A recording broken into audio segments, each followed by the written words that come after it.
Good morning, student. I welcome you all to the third lecture of Unit 4 in Human Factor Engineering. Now, today we are going to start the second subtopic of fourth unit, that is the information theory, processing and design.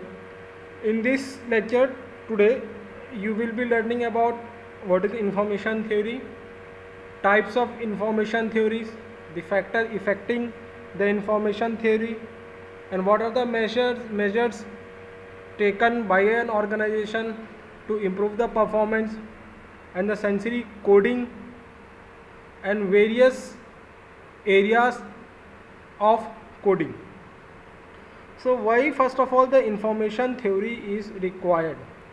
Why do we need to learn this information theory?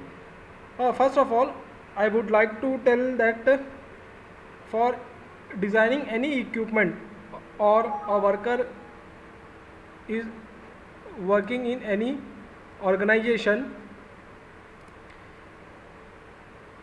he or she should have the capabilities and limitation in processing information. The information may be of very varying nature and which can be of various levels. Hard भी हो सकता है information, मतलब hard that means typical और difficult हो सकता है, low level information हो सकता है, इजी इन्फॉर्मेशन हो सकता है. ये सभी वर्कर के पोटेंशियल और कैपेबिलिटीज़ को डिफाइन करता है. Performance in actual working condition mainly depends on the extent to which the employer has either attended or has the potential and has the limit to convey the information of their work or to present their work in a very systematic and in a proper channel. For an example, if an AutoCAD expert knows how to model a design, how to do an analysis, but he or she doesn't know how to process the information, that is how to document and draft the design, then expertise is of no use.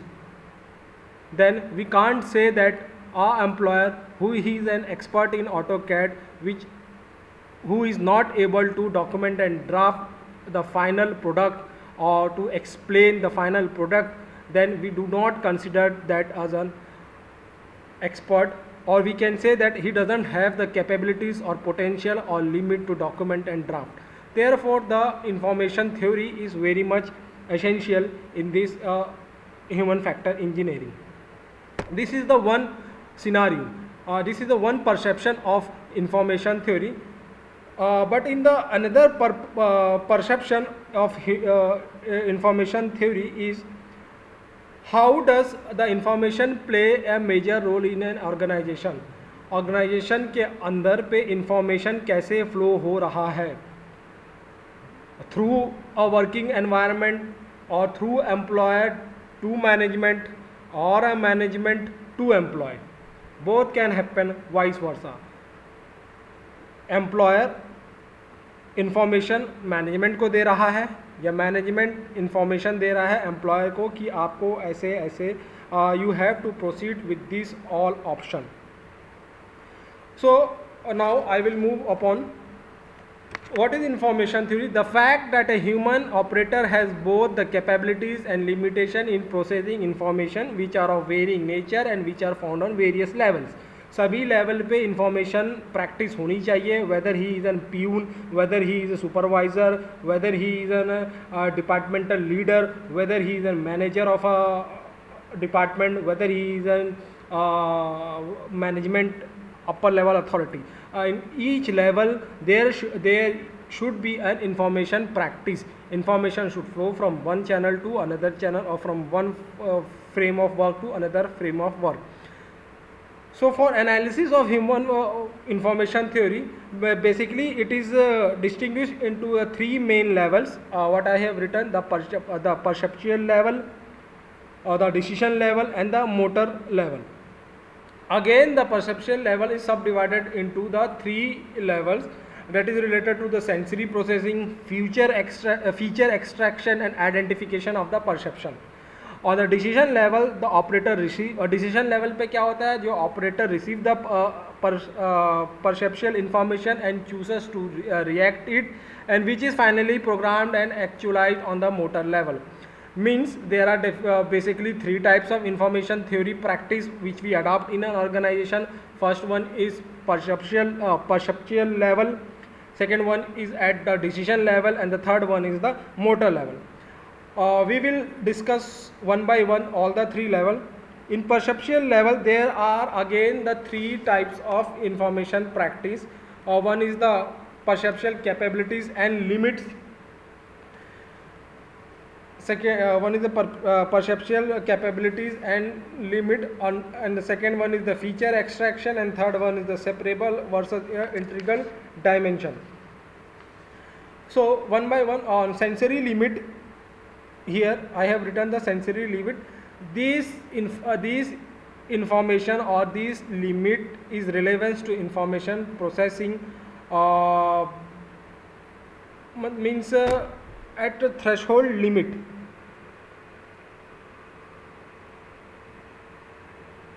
See, in sensory limit, what happens here, the sensory means the sensor. Sensor is a device which senses the environment or which senses the object and react towards it. हमने basically जो sensor के बारे में समझा है, सुना है, वो सेंसर एक सेंसर डिवाइस है होता है जो कि अपने आसपास के वातावरण को सेंस करता है और उसको जैसे ही प्रोग्राम किया जाता है वो उस अकॉर्डिंगली को परफॉर्म करता है. But here the sensory means उत्तेजना, सेंसिटिविटी.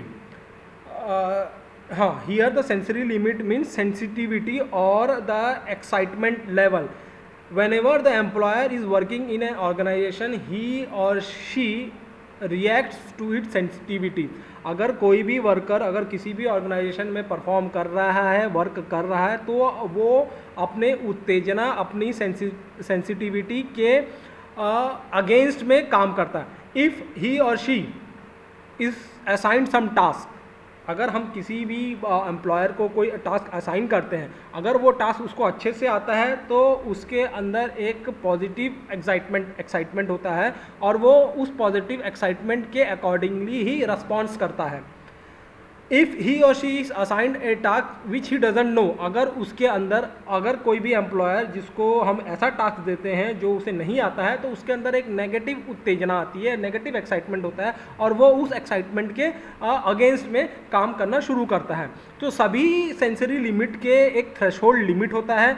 वो थ्रेशोल्ड लिमिट के अगर बियॉन्ड कोई से भी इंफॉर्मेशन फॉल करता है तो वो कोई यूज़ का नहीं होता है. It is of no relevance. इसीलिए बोला हूँ मैं, इसीलिए मैंने यहाँ पर फर्स्ट लाइन लिखा, their relevance to information processing is obvious since processing become less reliable as information approaches the threshold limit. जैसे ही थ्रेशोल्ड लिमिट्स के पार करेगा तो वो इंफॉर्मेशन कोई काम का नहीं रहेगा, उसका कोई रिलेवेंट नहीं रहेगा ऑर्गेनाइजेशन के प्रोडक्टिविटी बढ़ाने में या उसका आउटकम बढ़ाने में. Sensory problems are always and clearly recognised in the design. हमें सेंसरी प्रॉब्लम, सेंसिटिविटी का प्रॉब्लम हमेशा होता है. For example, an alpha numeric character in sign posting system should be sufficiently large to be legible at a distance. सीधी simple सी बात है, simple सा कहीं पे कोई पोस्टर लगा हुआ है, अगर उसमें ABCD या अनाराम इंग्लिश और हिंदी लैंग्वेज में आसान भाषा में लिखा हुआ है तो हम आसानी से, हमें वो दिख जाता है, हम आसानी से उसे इंटरप्रिटेट कर सकते हैं, आसानी से हमसे कोई पूछा तो मैं उसे बता सकता हूँ. But if there is some alphanumeric digit like @ hash, dollar, percentage, asterisk sign, exclamatory sign, तो उसको पढ़ने में, उसको रेस्पॉन्स करने में एम्प्लॉयर ही और she will take some time. अब वो कुछ डिस्टेंस से अगर मैं उसको कहूँ कि ये अल्फ़ा @ डॉलर परसेंटेज लिखा हुआ है, उसको अगर मैं एम्प्लॉयर को नहीं बताऊंगा, पहले से उसको मैं इस बात की ट्रेनिंग नहीं दूंगा, प्रिपरेशन ट्रेनिंग नहीं दूंगा और बोलूँगा कि दूर से आप उसको पढ़ के बताइए वो क्या लिखा है, तो ही और she will hesitate in reading it. अगर वहाँ पे आसान भाषा में हिंदी और इंग्लिश में लिखा है तो वो relatively to alpha numeric digit उसमें जल्दी ही रिस्पॉन्स करेगा और सही रिस्पॉन्स करेगा और मिनिमम एरर के साथ रिस्पॉन्स करेगा. तो सेंसरी लिमिट का एक ये भी एडवांटेज है और अदर हैंड में उसका डिसएडवांटेज भी है।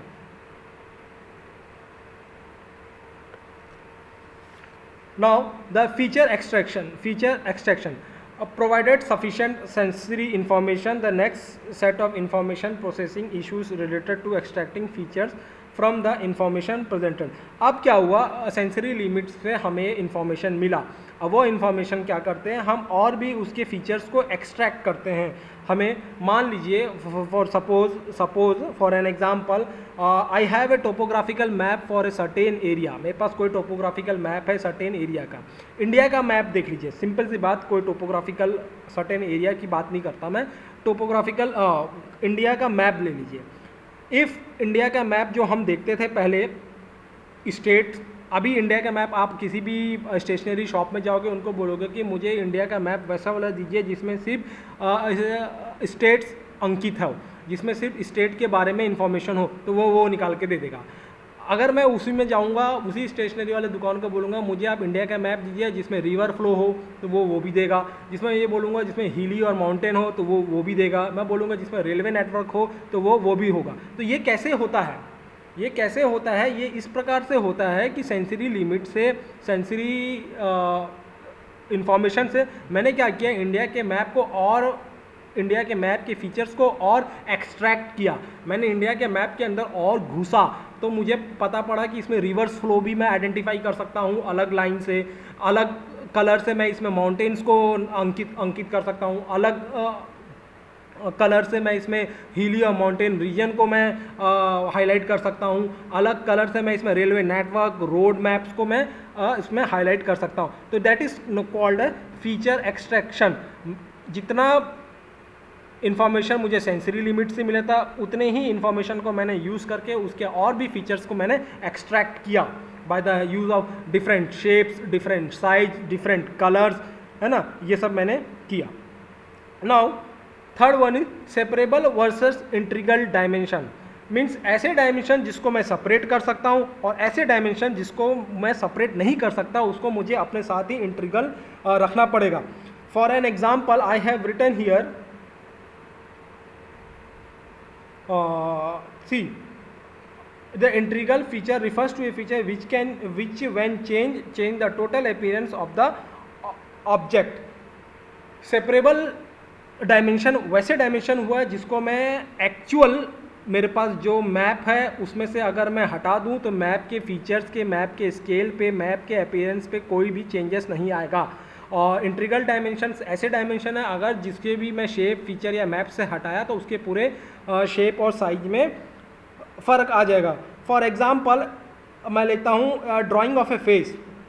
Now consider a drying of a face. अगर फेस को मैं लिया, फेस के टोटल अपीयरेंस को मैं ले रहा हूँ, अगर उस फेस के टोटल अपीयरेंस में से अगर मैं कोई सा भी एक डायमेंशन चेंज करता हूँ, मान लीजिए मैंने अपने फेस का एक ड्राइंग लिया और मैं उसमें नाक का, अपने नोज़ का शेप और साइज चेंज कर दिया, तो मेरे टोटल पूरे नोज़ का अपीयरेंस वो चेंज कर देगा, पूरे फेस के अपीयरेंस को चेंज कर देगा, पूरे फेस के अपीयरेंस को चेंज कर देगा, ना कि सिर्फ नोज़ के अपीयरेंस को चेंज करेगा। तो this is known as integral dimension. Face once again I am giving an example, once again I am repeating it, what is integral dimension। मैंने अपने फेस लिया, उसको ड्राइंग किया विद प्रॉपर डायमेंशनिंग। अब मैं चाह रहा हूँ कि मैं अपने नोज़ को थोड़ा सा डायमेंशन चेंज कर दूँ, मैंने अपने नोज़ के डायमेंशन को चेंज किया, तो डेट विल नॉट डिक्रीज और इंक्रीज और changes only my nose, that will change the total appearance of my face। that is the basic difference between the integral dimension and a separable dimension। separable dimension का एक मैं simple सा देता हूँ, line length और line length of histogram. Histogram that means हम लंबा लंबा एक डंडी जैसा ग्राफ प्लॉट करते हैं, उसमें से अगर मैं एक डंडी निकाल दिया या एक हिस्टोग्राम निकाल दिया तो उसके पूरे फिजिकल, पूरे अपीयरेंस पे चेंज नहीं होगा। that will not affect the total appearance of an histogram or a graph। लेकिन अगर मैं ऐसे किसी भी डायमेंशन के साथ छिड़कानी करता हूँ जिसका पूरा अपीयरेंस ही चेंज हो जाए, तो that is known as integral dimension. next one is after perception level, next one is the decision level।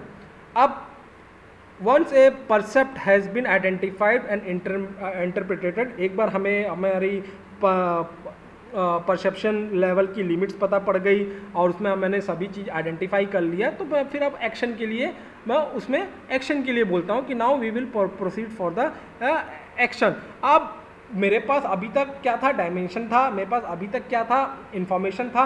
अब उस इंफॉर्मेशन पे मुझे रिस्पॉन्स करना है, अब उस इंफॉर्मेशन पे मुझे रिस्पॉन्स करना है। In other word, to condition in which each stimulus has its own fixed response. अब मुझे क्या करना है, in this context the decision will be limited to stimulus response relation, or in other word to condition in which each stimulus has its own fixed response।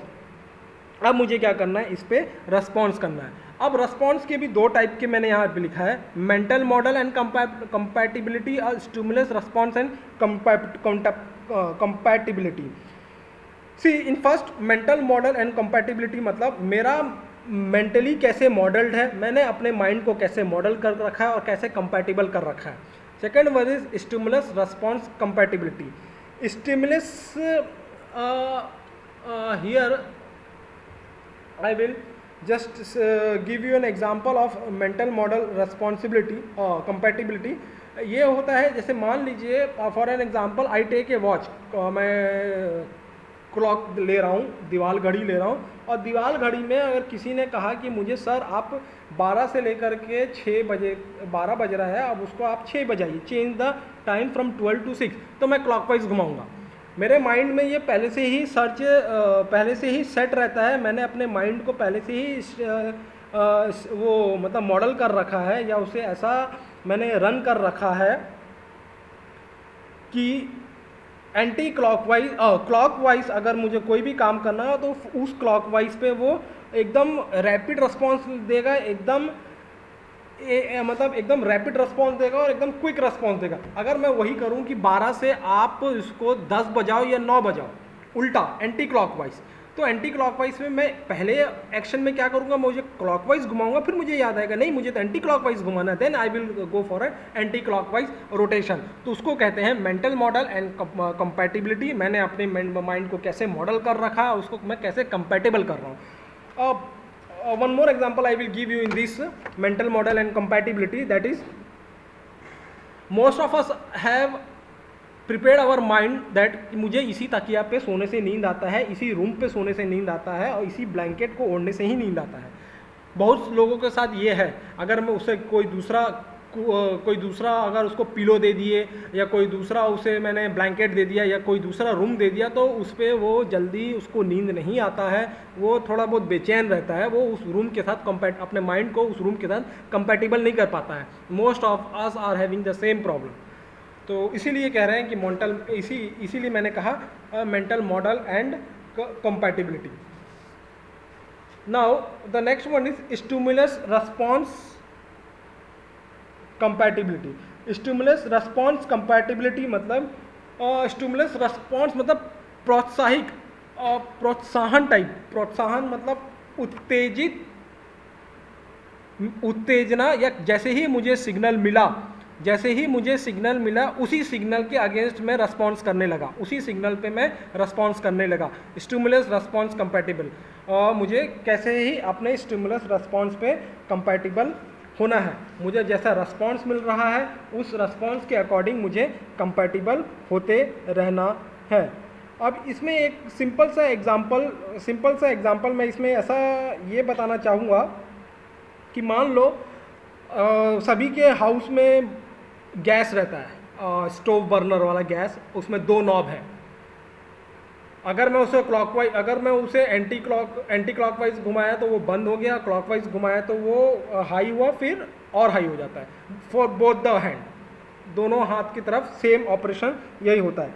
अब मान लीजिए मेरे पास 4 burner है वही गैस स्टोव में और 4 नॉब है, तो उस समय अगर मुझे फर्स्ट वाला गैस बर्नर का अगर मुझे उसे हाई करना है या लो करना है और मेरे पास एक जगह पे 4 नॉब दिया हुआ है, तो मुझे पहले रेस्पॉन्स करने के पहले मुझे सोचना पड़ता है कि उस बर्नर का नॉब कौन सा है, उस बर्नर को कौन सा नॉब ऑपरेट करेगा, ये फर्स्ट वाला, सेकंड वाला या थर्ड वाला या फोर्थ वाला। तो मैं पहले उस चीज़ों को मैं अपने जो रेस्पॉन्स मुझे देना है उसके हिसाब से मुझे अपने आप को कंपैटिबल बनाना है कि पहला वाला बर्नर है तो उसके लिए नीचे वाला नॉब काम करेगा, सेकंड वाला बर्नर है ये इधर वाला नॉब काम करेगा, थर्ड वाला बर्नर ये है तो इसके लिए ये वाला नॉब काम करेगा। तो इसीलिए मुझे जैसे ही मुझे कोई एक्साइटमेंट मिलता है, जैसे ही मुझे कोई प्रोत्साहित करता है तो मैं उसके अगेंस्ट पे रिस्पॉन्स करता हूँ और उस रिस्पॉन्स पे मैं कितना कंपैटिबल हूँ ये मुझे आइडेंटिफाई करना होता है। तो ये मैंने एक सिंपल सा एग्जांपल दिया आपको, किसी भी स्टोव पे जिसमें 4x4 का बर्नर है और उसी 4 बर्नर को ऑपरेट करने के लिए 4 नॉब दिया हुआ है। अगर मुझे कोई से भी एक बर्नर को ऑपरेट करना है, हाई करना है, लो करना है, तो मैं at a time fast response नहीं कर पाऊंगा कि कौन से नॉब से कौन सा बर्नर ऑपरेट होता है। Now the third one is the motor level.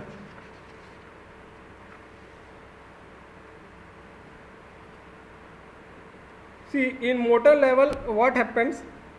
The human operator has clear problem in carrying out inconcurrent movement sequences, in particular changing from one to another in concurrent signal in hard to accomplish।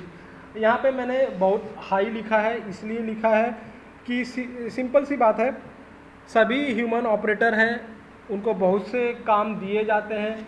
तो जो काम दिए जाते हैं, जो काम दिए जाते हैं उस काम के थ्रू अगर वो काम उसके डेली रूटीन में है और क्लॉकवाइज है और कॉन्ग्रेंट मूवमेंट है तो वो आसानी से करेगा। इफ़ आई टेल हिम और her to change its motion, मैं उसको बोलूँगा कि आप मूवमेंट उल्टा करो, अपने मोशन अलग करो, ये काम कर रहे थे कल तक अब आप ये काम करो, तो वो उसके लिए थोड़ा सा तकलीफ़ हो जाता है, उसके लिए थोड़ा सा डिफ़िकल्ट हो जाता है और वो उसमें अपना मैक्सिमम एफिशिएंसी नहीं दे पाता है और वो उसमें मैक्सिमम एरर भी प्रोड्यूस करता है। तो such kind of level is known as motor level information theory. Motor level information theory में एक सिंपल सा एग्जांपल देता हूँ मैं। एक one of the most common example is one of the most what can I say for this the common example wait one of the common example is हमारे दो हाथ है, I have two hands and if I am operating with the computer, if I know how to operate the standard type setting, अगर मुझे पता है कि standard type setting क्या है तो मैं फटाफट टाइप कर दूंगा। इफ समबडी टेल्स और समबडी डिक्टेट्स, कोई वहाँ दूर से बोल रहा है कि ये लिखना है, तो उस लिखने में मुझे एक एक वर्ड देखना पड़ता है कभी कभी कि हाँ टी यहाँ है, एच यहाँ है, आई यहाँ है, एस यहाँ है। ये क्यों हुआ? क्योंकि मुझे रोज़ की तरह जो सीक्वेंस था वो सीक्वेंस फॉलो नहीं करना पड़ रहा है, मुझे क्या दे रहा है, कोई चेंज इन सीक्वेंस दे दिया है, इनकंकरेंट मूवमेंट दे दिया है। इस कारण मैं अपना बोथ एंड को एक्टिव रख करके भी मैं कंट्रोल नहीं कर पा रहा हूँ। इस टाइप के रिस्पॉन्स को हम कहते हैं, इस टाइप के रिस्पॉन्स के लेवल को हम कहते हैं motor level. Now next I will what are the factors which are affecting the information theory and practice, the different factors which are affecting the information theory. First of all, information कब कैसे कहाँ पहुँचाना है, इसके लिए हमें attention जागरूक होना चाहिए, अटेंटिव होना चाहिए, हमें वर्किंग एनवायरनमेंट में एकदम कंसंट्रेशन होना चाहिए, एकदम फोकस्ड होना चाहिए, हमें अपने काम के प्रति इंटरेस्ट होना चाहिए, मोटिवेशन होना चाहिए, हमें नीड और नेसेसिटी का भी ख्याल रखना चाहिए। द इमोशनल स्टेट और इमोशनल वैल्यू की कदर करनी चाहिए। द एनवायरनमेंट जहाँ पे हम इंफॉर्मेशन कलेक्ट कर रहे हैं, रीड कर रहे हैं या गैदर कर रहे हैं, वो एनवायरनमेंट कूल होना चाहिए, ना ही ज़्यादा स्ट्रेस वाला होना चाहिए। ये सब चीज़ें हमें ध्यान में रखना पड़ता है। So first of all I will talk about the attention resources. Attention के लिए क्या जरूरी है? हमें memory, and there are two types of memory there are two types of memory. One is the working memory and the second one is I have written here is a working memory and a long term memory. See what और the working memory वो है both audio और visual type of representation, उसको हम consider कर सकते हैं working memory पे। ऑडियो टाइप या विजुअल टाइप में, मतलब कोई हमें कोई ग्राफ दिखा रहा है या कोई हमें डेटा और फैक्ट्स दिखा रहा है, उसको हम देख करके हम अपने मेमोरी को उसको देख करके हम अपना डेटा गैदर कर रहे हैं, तो उस टाइप को हम कहें वर्किंग मेमोरी। और लॉन्ग टर्म मेमोरी मीन्स मुझे मतलब मैं 4-5 सालों से एक ही काम करता आ रहा हूँ और रोज़ रिपोर्ट जमा कर रहा हूँ, और मुझे एक आदत सी हो गई है कि मुझे इस रिपोर्ट में ये डालना है, इस रिपोर्ट में ये डालना है, इस रिपोर्ट के डेटा में मुझे ये डालना है, तो उसमें मुझे कोई इन हाउस ट्रेनिंग या कोई प्री ट्रेनिंग की ज़रूरत नहीं है, तो उसको मैं कह सकता हूँ long term memory. Second one is the mind mapping. Mind mapping, a method developed that uses diagram drawing to reinforce associative link between information item. Mind mapping हम क्या कहते हैं, बच्चों को, हम स्टूडेंट को हमेशा ये एडवाइस करते हैं कि आप अपने जो भी आप चीज़ें याद करते हो, जो भी चीज़ें आप समझना चाहते हो, जो भी चीज़ें आप अपने स्टोर रखना चाहते हो, उसको आप डायग्राम के थ्रू, फ्लो चार्ट के थ्रू, एक रिप्रेजेंटेशन के थ्रू आप उसको मैप करके रखिए, उसको उस हिसाब से आप गैदर करके रखिए, स्टोर करके रखिए, तो ये आपको आसानी से और जल्दी ही याद हो जाएगा. Third one is the serial position effect. ये सबसे आसान होता है इसमें. It is much easier to remember item which occur at the beginning और end of a series rather than the item in the middle. अब मैं वर्कशॉप में जा रहा हूँ, मुझे ये पता है कि लेथ पहले है, शेपर उसके बाद है, मिलिंग उसके बाद है, और लास्ट में स्मिथी शॉप है. अब मैं रोज़ जा रहा हूँ, 4-5 दिनों से जा रहा हूँ, तो मुझे याद आ गया लेथ यहाँ है, शेपर यहाँ है, मिलिंग यहाँ है, स्मिथी वहाँ है. ये हुआ क्या, एक दिन क्या हुआ, मैंने इसकी पोजीशन चेंज कर दी. पहले शेपर रख दिया, फिर मिलिंग रख दिया, फिर लेथ रख दिया, फिर स्मिथी रख दिया. तो किसी भी एम्प्लॉयर के लिए पहले उसको याद करना फिर मुश्किल हो जाएगा अगर मैं रोज़ पोजीशन को चेंज करते रहूँ, सीरियल के पोजीशन को चेंज करता रहूँ. तो इसीलिए सीरियल पोजीशनिंग इफेक्ट सबसे आसान होता है. मैं 4-5 बार अगर किसी भी वर्कशॉप से जाऊँ, 4-5 बार किसी भी एरिया से जाऊँ, मुझे पता है कि पहले ये है, फिर ये है, तो ये सबसे आसान रहता है. उसके बाद है हमारा अंडरस्टैंडिंग द इंफॉर्मेशन. इसमें अंडरस्टैंडिंग द इंफॉर्मेशन में मैं कह सकता हूँ, इसमें 2 टाइप के हम इंफॉर्मेशन को अंडरस्टैंड या समझ सकते हैं. पहला है पैटर्न के थ्रू और दूसरा है किसी भी सिग्नल के through. Signal pattern recognization and signal recognization comes under the understanding information. Patterns recognization means किसी भी लाइन, किसी भी डायग्राम, कोई भी पैटर्न फॉलो होता हो, उसको मैं देख करके याद रख सकता हूँ, उसको समझ सकता हूँ, तो उसको मैं अंडरस्टैंडिंग में ले लिया. सिग्नल के थ्रू मैं ये कह सकता हूँ कि मान लीजिए कि बहुत सभी मॉल्स में, ऑफिसेस में हमारा सिग्नल रहता है, अलार्म रहता है. अगर कहीं पे भी फायर है तो फायर अलार्म बजना लगेगा, तो ये मुझे इस बात का पता होना चाहिए कि ये सिग्नल फायर अलार्म है. तो इस टाइप का इंफॉर्मेशन हम कंसिडर कर सकते हैं अंडरस्टैंडिंग इंफॉर्मेशन पे. And signal detection model theory, ये जो सिग्नल वाली बात किया मैं, ये सिग्नल पे ये आएगा. अंडरस्टैंडिंग इंफॉर्मेशन में एक ही आएगा हमारा पैटर्न रिकॉग्नाइजेशन, कि पैटर्न के थ्रू हम कुछ भी चीज़ को रिकॉग्नाइज कर रहे हैं.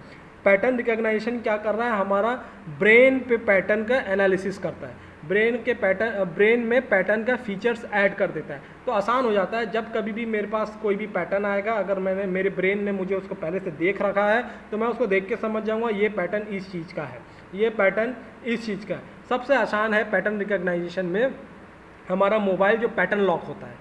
एक बार आप लॉक करते हैं, अपने दिमाग में आपका ब्रेन उस पैटर्न को एक बार रिकॉग्नाइज कर लेता है, और जब भी आपको ओपन करना रहता है आप उस पैटर्न को अनलॉक कर लेते हैं. One of the easiest and one of the finest example of pattern recognization. And the signal detection theory मैंने पहले ही आपसे डिस्कस किया है.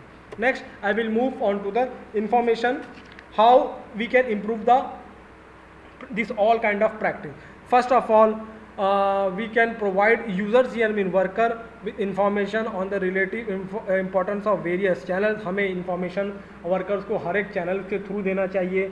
मान लीजिए हम कहीं माइक लगा दें, उसके थ्रू हम अनाउंसमेंट करा दें, हम उनके मोबाइल पे बीप मैसेज डाल दें, हम उनको व्हाट्सएप पे मैसेज डाल दें, गाड़ी लेकर के अनाउंसमेंट करते रहे कि ये इन्फॉर्मेशन, यहाँ पे ये सिग्नल है, यहाँ पे ये चीज़ें हो रही है। तो इस तरह के हम उनको इन्फॉर्मेशन को हम प्रोवाइड कर सकते हैं, तो इससे परफॉर्मेंस बढ़ेगा। Decrease the overall level of stress. How we can do this? By providing the information we can decrease the overall level of stress. पहली बार अगर कोई बंदा, कोई नया एम्प्लॉई अगर ऑर्गेनाइजेशन के अंदर जाता है तो हाईली स्ट्रेस रहता है। क्यों रहता है? सबसे पहले कि उसको उस बारे में कुछ पता नहीं है, अंदर कहाँ पे क्या हो रहा है उसको इस बारे में पता नहीं है, अंदर उसको ये नहीं पता है कि उसको किस, कब, कहाँ, किससे मिलना है। तो ये स्ट्रेस बढ़ाता है। तो हमें ये सब टाइप के स्ट्रेस को हमें कम करना चाहिए। हमें पहले से ही सम प्रीव्यू इन्फॉर्मेशन बता देना चाहिए। मान लीजिए कोई भी गेट में, हमारा जो मेन गेट है ऑर्गेनाइजेशन का, ऑर्गेनाइजेशन मेन गेट में हमारा मैप होना चाहिए कि ये डिपार्टमेंट जाता है, ये राइट साइड हमारा ये डिपार्टमेंट जाता है, स्ट्रेट हमारा एडमिनिस्ट्रेटिव बिल्डिंग जाता है। तो ये सब चीज़ें हमें प्रीव्यू इन्फॉर्मेशन में हमें बता देना चाहिए। हमें पैटर्न के थ्रू अपने वर्कर को ट्रेन करना चाहिए। हमें चैनल जो अटेंड करते हैं वर्कर उसको ब्राइटर, लाउडर और सेंट्रली लोकेटेड करना चाहिए। मान लीजिए बहुत जगह पे हमारा इलेक्ट्रिसिटी का यूज़ होता है तो हम वहाँ पे डेंजर लिखा रहता है, तो उस टाइप के पैटर्न को हमें लार्ज बड़े से पर्दे पे या बड़े से फ्लैक्स पे रिप्रेजेंट करना चाहिए, और वहाँ पे उसको और एकदम ब्राइटर बनाना चाहिए, और वहाँ पे अनाउंसमेंट भी होते रहना चाहिए कि ये यहाँ पे ये खतरा वाला जोन है, यहाँ पे ना है। Decrease the number of potential sources of information. और इंफॉर्मेशन को हमें क्या करना चाहिए कि सोर्सेज जो है हमें मीडिया का सोर्स लेना चाहिए, हमें सोशल नेटवर्किंग का सोर्स मतलब इंस्टाग्राम, फेसबुक, व्हाट्सअप, ये सब के थ्रू एकदम हर जगह से हमें इंफॉर्मेशन नहीं करना चाहिए। नहीं तो क्या होता है, वर्कर को मतलब कंजट होता है कि हमें हर जगह से ये इन्फॉर्मेशन हो रहा, इसीलिए एक ही इन्फॉर्मेशन एक जगह से पास हो। हमें ये ध्यान में रखना चाहिए कि minimum number of information sources होना चाहिए, और हमें इन्फॉर्मेशन देने का जो टास्क होना चाहिए वो डिक्रीज़ करना चाहिए, उसका डिफ़िकल्टी लेवल हमेशा लो रखना चाहिए। तो this are the some kind of practice what we can adopt to improve the performance, overall performance of a worker and organization. Now information theory, sensor coding, it is also a sub part of your second part. What are the kind of sensors and the coding? Here I have written there are 3 sensory processing. First is psychophysics.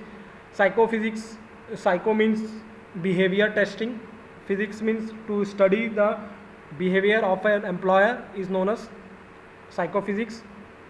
First of all we will study the behavior of an employer, and we will establish a relationship between its behavior and its operation. Second one is the electrosociological. These are the recordings from the single neurons or small groups of neurons along the sensory pathway to find out how neural circuitry gives you the perceptual abilities. इसमें हम क्या करते हैं, इलेक्ट्रोसाइकोलॉजिकल recording में हम आपके brains के neurons की स्टडी करते हैं। इसमें ब्रेन्स और न्यूरॉन की सर्किट की स्टडी किया जाता है, उनसे डेटा लिया जाता है और उस डेटा को लेकर के हम एनालिसिस करते हैं। Third one is imaging in human that are doing perceptual task to identify the brain areas responsible. Third one is क्या करते हैं, हम ह्यूमंस के ब्रेन एरिया का इमेजिंग करते हैं, मतलब ब्रेन एरिया को हम प्रोजेक्ट करते हैं, ब्रेन को हम प्रोजेक्ट करते हैं और देखते हैं कहाँ पे छूने से क्या होता है, कहाँ पे इसको भेजने से क्या होता है, इसको अगर ये वर्क दिया गया तो इसका ब्रेन कैसा प्रोसेस कर रहा है, अगर ये वर्क दिया गया तो ये ब्रेन कैसा प्रोसेस कर रहा है। So there are 2 main function of the sensory system. There are 2 main function to detect a signal. पहला सिग्नल डिटेक्ट करना, सेकेंड वन इज estimate करना. Signal, first one is the signal, first one is to detect a signal and the second one is to estimate a signal. How this can be represented in the brain? First one is the modality. Modality is nothing, just identifying the nature of sensory input via labelled line. हम क्या, simple सी बात, हम modality में क्या करते हैं, modality में हम क्या करते हैं, आपके न्यूरॉन्स की स्टडी करते हैं और उस न्यूरॉन्स की स्टडी को हम ग्राफिकल प्लॉट करते हैं थ्रू अ लाइंस. मीन्स जैसे कि मैंने यहाँ पर कुछ एग्जांपल्स लिखे हैं किस तरह के न्यूरॉन्स के पेन का, टच का, ये सब के हम सेंसर्स को हम न्यूरॉन्स की स्टडी करके आपके जो रीडिंग्स होते हैं, जो डेटा आते हैं, उसको हम ग्राफिकल प्लॉट करते हैं और उस ग्राफिकल प्लॉट को हम लेबल्ड लाइंस कहते हैं और उसको देख करके हम स्टडी करते हैं। इंटेंसिटी है हमारा जैसे कि हमें कोई काम दिया गया, हमें उस जो काम दिया गया उसके सेंसिटिविटी के रिस्पॉन्स में अगेंस्ट में हम कैसा रिस्पॉन्स कर रहे हैं, उसको हम इंटेंसिटी कहते हैं। और इस इंटेंसिटी और मोडालिटी में एक ही डिफरेंस होता है, इसे हम स्ट्रेट लाइंस पे हम देख करके स्टडी कर सकते हैं, but here the relation is the logarithmic और पावर लॉ, मीन्स कर्व आएगा या जो लाइन बनेगा वो कर्व नेचर का रहेगा। See here I have written the location. See ये हमारा ब्रेन का एक एरिया है, ब्रेन का एक लोकेशन है जहाँ पे स्टिमुलस लोकेटेड है, जहाँ पे हमारा मतलब हम कहीं भी छुए तो ये हमारा उत्तेजित होगा और उस हिसाब से हम रिस्पॉन्स को कलेक्ट करते हैं। सो हियर इस एरिया को मैंने, ब्रेन की इस एरिया को मैंने यहाँ पे प्रोजेक्ट किया। ये एरिया जैसे हम लेग में कुछ हुआ तो यहाँ का चीज़ें हमारा सेंसिटिव होगा, हिप का ये होगा, नेक का लिए ये है, हेड के लिए ये है, आर्म, एल्बो, ये सब चीज़ें ऐसी ही दिया गया है ना। तो इसको हम कहते हैं topographical mapping. A common principle used for estimating where the stimulus is located is called topographical mapping. ये टोपोग्राफिकल मैपिंग हम सब चीज़ के लिए कर सकते हैं। टोपोग्राफिकल मैपिंग ये यहाँ पे मैंने ब्रेन के लिए किया गया है, ब्रेन के लिए किया हूँ क्योंकि इस यूनिट में पूरा ही हमने वर्कर के और एम्प्लॉयर के बारे में पढ़ा, इसीलिए ये टोपोग्राफिकल मैप हम किसी भी एरिया के लिए, किसी भी जगह के लिए भी हम बना सकते हैं। See somatosensory surface is called सोमेटोटॉपी।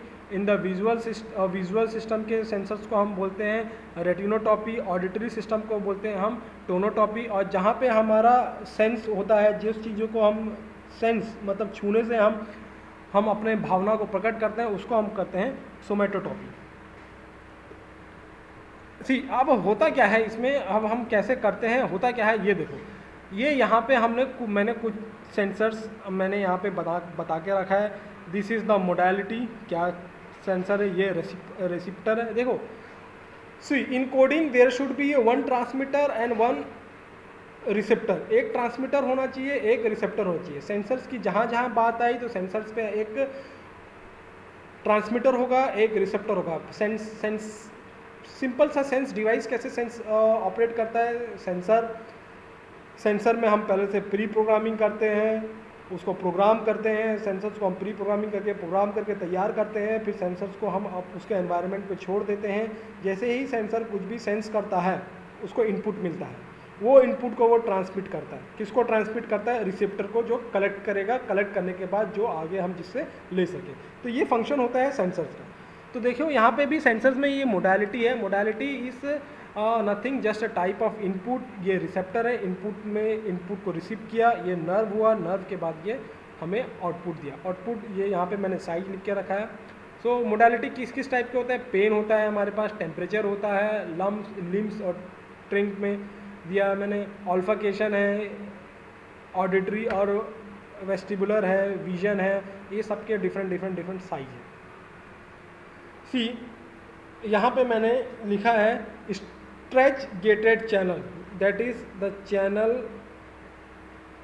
The channel which is available in the terminal of afferent fibre. Afferent what is mean? Afferent मतलब केंद्र पर पहुंचाने वाला। एफरेंट इज केंद्र पर पहुंचाने वाला। Afferent is a type of sensor who travels from a transmitter to a receptor. Transmitter से चल करके रिसेप्टर के जो सेंटर में पहुंचाता है उसे हम कहते हैं efferent. See the stretch gated channels opens and causes it to discharge the fiber project to the CNS. CNS is central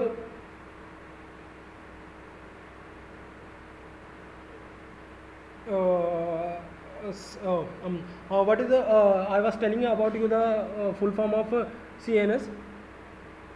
CNS is central nervous sensor, है ना। यहाँ पे मान लीजिए, यहाँ पे हमारा जो भी टाइप का सेंसर इनपुट होगा, इनपुट के बाद ये एथरनेट फाइबर के थ्रू हमारे ये सेंटर में पहुँचेगा, सेंटर में पहुँचेगा, सेंटर में पहुँचने के बाद वो डिस्चार्ज करेगा, डिस्चार्ज करने के बाद हम कलेक्ट करेंगे। ये हमारा प्रॉपर चैनल है। A chemical binds to the receptor और an afferent process called depolarisation and discharge. Chemical binds के बारे में लिखा है। Hair cell is activated by vibration, जैसे ही वाइब्रेशन होता है हमारे हेयर सेल एक्टिवेट्स होते हैं, वो पोलराइज होता है और ट्रांसमीटर को रिलीज करता है। वो ट्रांसमीटर एक्साइट होता है एथरनेट फाइबर के थ्रू, फिर वो मेरे पास पहुंचता है, discharges and information reaches to CNS। वैसे photo receptor is activated by light, जो फोटो हम क्लिक करते हैं तो उसमें फ्लैश का सेटिंग हमारा लाइट पे डिपेंड करता है। इस टाइप का चीज़ों को हम सेंसरी के थ्रू कोड करते हैं। One of the most important point is that message sent by the receptor to the brain in the form of a spikes, इसको कहते हैं हम ये स्पाइक ट्रेन। तो क्या भेजता है वो क्या भेजता है, व्हाट इज़ द मैसेज, ये मैसेज है, क्या मैसेज है, वो भेजा, कौन भेजा, रिसेप्टर भेजा, किसके थ्रू भेजा, किसके फॉर्म में भेजा, स्पाइक्स के फॉर्म में भेजा, और वो स्पाइक को क्या कहते हैं हम, spike train. So here today we have completed our unit 4। Unit 4 में जो आपका सेकंड पार्ट है, आज हमने डिस्कस किया information theory and sensory coding. ये इसमें एकदम डीप नहीं पढ़ना है हमें, we have to just read about the basics, what is information theory, types of information theory, the factors affecting the information theory and a sensory coding. यही हमारे syllabus में डिफाइंड है और हमने भी यही देखा है। इसमें कोई न्यूमेरिकल नहीं आता, इसमें कोई ऐसा नहीं कोडिंग नहीं आता, हमें कोई कोड नहीं लिखना है, हमें कोई ऐसा डिफरेंट एरिया में जाके नहीं पढ़ना है, बस हमें इसका इंट्रोडक्टरी पोर्शन ओवरव्यू पढ़ना था। What is information theory, types of information theory, factor affecting, other performance कैसे इंप्रूव कर सकते हैं, और सेंसरी कोडिंग और लिमिट। वी है सो इस लेक्चर में हमने ये सभी चीज़ें देखा, है ना।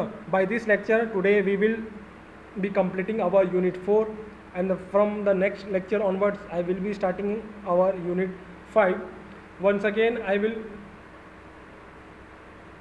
recall you in information in chapter 4 we have studied about the human factor engineering, the parameter affecting the human factor engineering, how the parameter the human factor parameter affecting the overall performance of a worker or an organization, then a man machine system, what is the relationship between man machine and system, the evaluation of man machine system, and today we have learned about the information theory, the factor affecting the information theory, type of information theory, and the sensor codings.